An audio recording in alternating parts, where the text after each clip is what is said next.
determining continuity at a point x is equal to a. Let us consider the continuity of f of x is equal to x squared minus 6 if x is less than or equal to 2 and is equal to 1 half of x minus 3 if x is greater than 2. A function f of x is continuous at a point x is equal to a if and only if, number 1, f of a is defined. Number 2, the limit of f of x as x approaches a exists. And number 3, the limit of f of x as x approaches a is equal to f of a. Step number 1. Find out if f of a is defined at a is equal to 2. F of x is equal to x squared minus 6. We choose this because of the equal sign in x is less than or equal to 2. So we choose f of x is equal to x squared minus 6. We are considering the continuity of the function at a point x is equal to 2. So we replace the x by 2.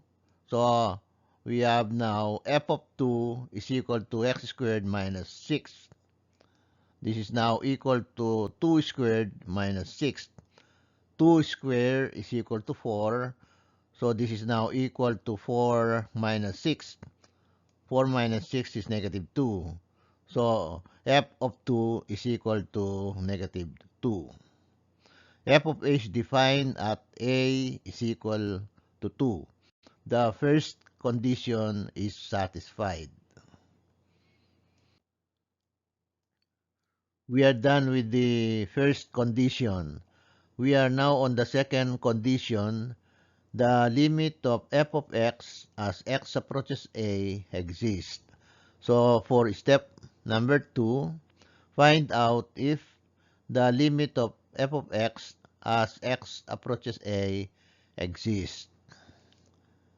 This is the given function. There are two sub-functions. The first subfunction is f of x is equal to x squared minus 6 if x is less than or equal to 2. And the second subfunction is f of x is equal to 1 half of x minus 3 if x is greater than 2. We are going to solve for the left limit and the right limit. If the left limit is equal to the right limit, then we can say that the limit of f of x as x approaches 2 exists. For the left limit, we will use the first subfunction because of this symbol is less than or equal to. And for the right limit, we will use the second subfunction because of this symbol is greater than. It says here x is greater than 2.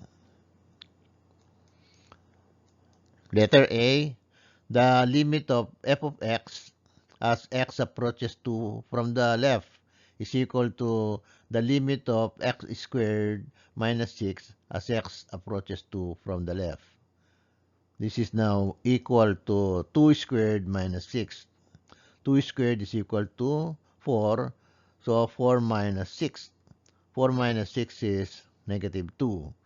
So the limit of f of x as x approaches 2 from the left is equal to negative 2. Letter B, the limit of f of x as x approaches 2 from the right is equal to the limit of 1 half of x minus 4 as x approaches 2 from the right. This is now equal to 1 half of 2 minus 3. This is now equal to 1 minus 3. 1 minus 3 is equal to negative 2. So the limit of f of x as x approaches 2 from the right is equal to negative 2. We can see that the left limit is equal to the right limit because the left limit is negative 2 and then the right limit is equal to negative 2. So the limit of f of x as x approaches 2 from the left is equal to the limit of f of x as x approaches 2 from the right. So we can say that the limit of f of x as x approaches 2 exists. The second condition is satisfied. We are done with the first condition and also with the second condition. We are now on the third condition. The limit of f of x as x approaches a is equal to f of a. So for step number 3, find out if the limit of f of x as x approaches a is equal to f of a. In step number 1, we found out that f of 2 is equal to negative 2. And in step number 2, we found out that the limit of f of x as x approaches 2 is equal to negative 2. Therefore, the limit of f of x as x approaches 2 is equal to f of 2.